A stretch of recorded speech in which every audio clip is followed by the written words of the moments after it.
Hey guys, John again, working on this holster for the 1860, and I'm drilling some holes. And when you're dealing with leather that is this heavy, you got to drill the holes. I worked for years trying different ways, many moons ago, many moons ago, about, well, how do you punch the holes, how do you get them to line up and all that good stuff. And for a long time I used a sewing awl, and let me tell you, these are really good tools, but when you try to put 3 or 4 layers of leather that are fairly thick, particularly when you're using that the sole leather for a welt, this gets old real fast and can result in some injuries. So I was actually at the California Custom Knife Show many moons ago, and I can't remember who the knife maker was, but I ended up talking to him, and he had some, pretty decent size survival knives. I'm gonna drill as I work here. Line that up. And I noticed that he had really well-made sheaths, and he had 4 and 5 layers of very heavy leather stacked together. And I'm like, so how in the hell do you sew that? And he's like, man, and I'm like, how do you punch those holes? He's like, you don't punch them. He's like, you get yourself a really fine drill bit, or even a very small, a fairly thick awl needle, and put them in your drill press and drill them. And the light bulb came on, because I hadn't considered, at the time, and I still am, mainly a hand tool kind of guy. But I was like, wow, that works. Works pretty well. The problem with this is sometimes you have a lot of flex in your smaller drill bits, and some guys will even use like a diamond awl needle, and that actually works pretty well. It kind of burns a hole in the leather. Jesus, messing some speech. But the smaller drill bits work pretty good. These, I can't remember what size these are. They're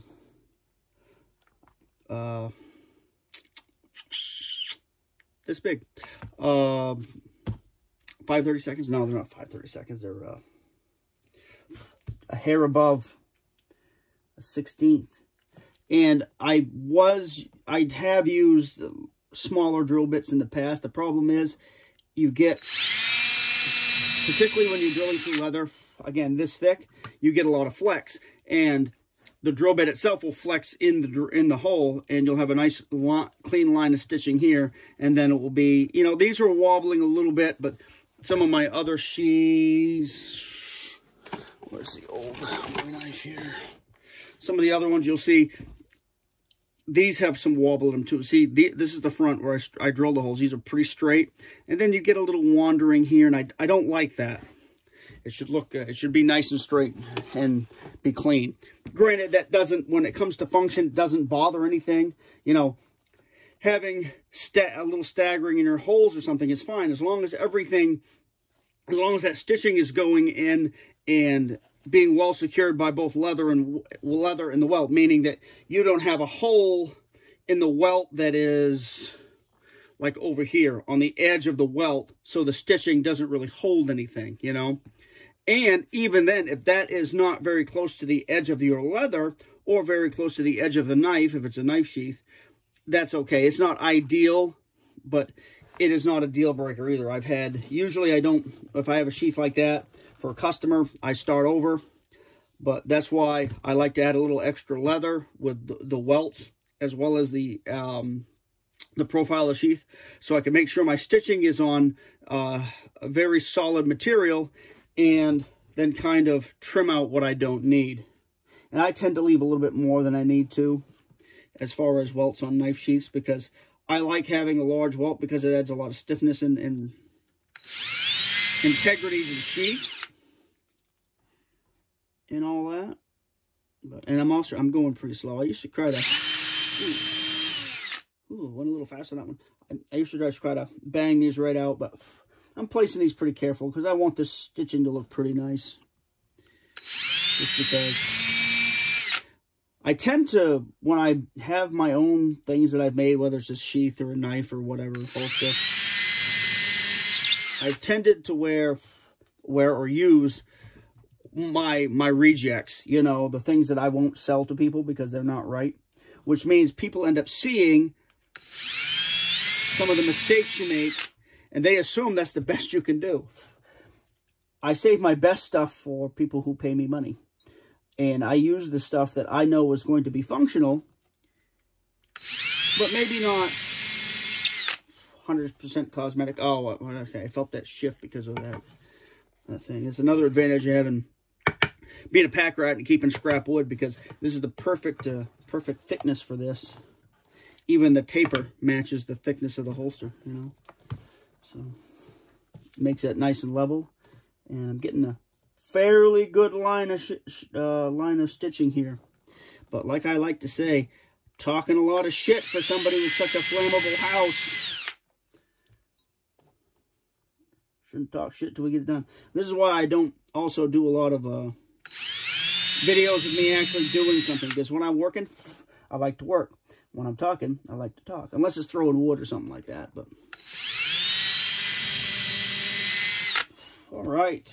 So we've got a complete line of stitching here. I actually started this. What's in the way here? I started this holster, or the line of stitching, the holes on the belt loop, because I didn't want to have a situation where this is that's what I kind of wanted to avoid. That's not terrible. I didn't want to have a situation where I had a hole right on the edge of leather going into nothing. If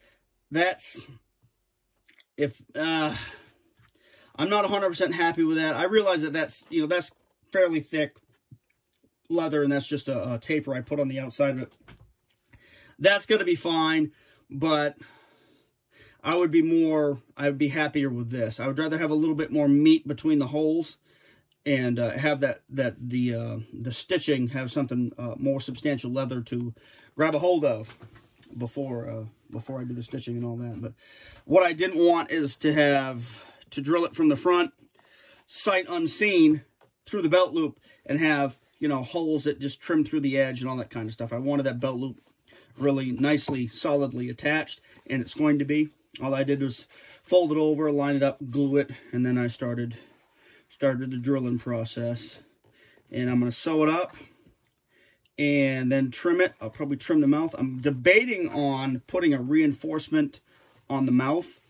That will allow me to add a place to attach, like a thong for the hammer, But this leather here is going to go just to kind of get rid of that rolled portion where the rear of the cylinder was boned in. I'll get rid of that, so it's a nice open mouth so the cylinder slides right in slick. But this should be a pretty good little holster. It's going to carry maybe a bit more of an angle than a good cross draw would. It might be a bit of an extreme angle, but I've tried it on my belt a few times just holding it, and this is how I like particularly revolvers, because if you look, sheathing and holstering different weapons, they really make a huge difference in how and if people will carry them. I've noticed this over the years and I'm going to do a whole video on sheaths, because what I see with modern sheaths is just sometimes disgusting. You have some people that get it and some people that don't.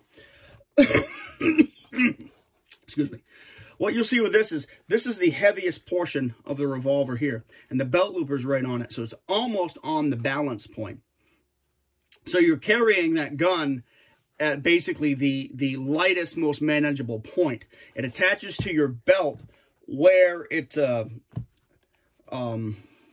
have to have their expressions, at, not really the point of gimbal. I was going to say that. That's a expression I use with Bowie knives, but at one of the best points for it to be attached to your belt, or have a connecting point. Meaning, let's say it the other way. Let's say if I put the belt loop up here, the heaviest portion of that gun is down here off that belt loop. So it's always going to be dragging down on your belt. If I put it here, the heaviest portion of that gun is going to be above that belt loop. It's going to be prying out from the belt. It's going to be a pain in the ass to carry.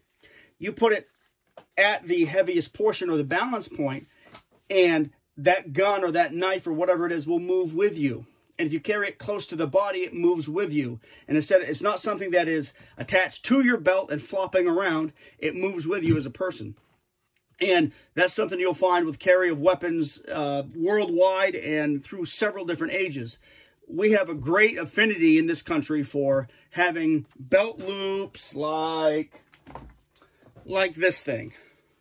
It's a knife I made many moons ago. And this is a good, well-made sheath. It's rugged. It's lasted for years. I carried this for a while. But this hangs from the belt, right? And flops around. It makes this knife that weighs, I don't know, a pound or so. It makes it seem a lot heavier and bulkier than it is. Whereas you get a knife that, like this, and this isn't one of my best sheaths, but it's not bad. You get a knife like this. These knives weigh almost the same. But when I stick this in my belt, this disappears. This I feel every ounce, every step. This, put it through your belt right about here. Again, very close to the balance point, and the weight kind of disappears. Your body takes the weight a lot better. But that's not convenient because people like to hang things on their belts. These days, what I'm seeing is less and less people actually wear a freaking belt, so it makes it that much harder. That means the tools that people carry are getting lighter and lighter, and therefore less and less effective, in my opinion, because they're tools of convenience rather than tools that do the job. But anyway, we're getting kind of far afield with that. But I'm going to finish this up probably in the next couple hours, but I got to go to the dump. So I'm going to get this stitched, then we'll dye it, and we'll finish the edges. And what I'm going to do with the edges, I'm going to just take that beeswax and warm it up a little bit, rub it with my antler, and I'm going to do that after it gets dyed, of course. I'm going to dye this a nice brown, and then hopefully by the end of today, we'll be carrying it and see how it works. That'll be kind of fun, having a pretty well-fitted 1860 Army holster, just to kind of lug around with. And I'm going to blame my friend Dave for all this, because he actually is toting an 1858 Pietta cap and ball revolver that he has a conversion cylinder for. And he first did this, I'm like, okay, that's cool, because I like the guns too. It's not a bad idea. But then he actually started, the other day, he showed me some of the results he got from his 45 Colt loads. And that really impressed me, because he let me shoot it. The recoil of the loads was not significant. It was like shooting wasn't even 9mm recoil, but the effects these rounds had were way beyond what you're going to get with a 9mm. I was wicked impressed. It's a kind of a neat little setup.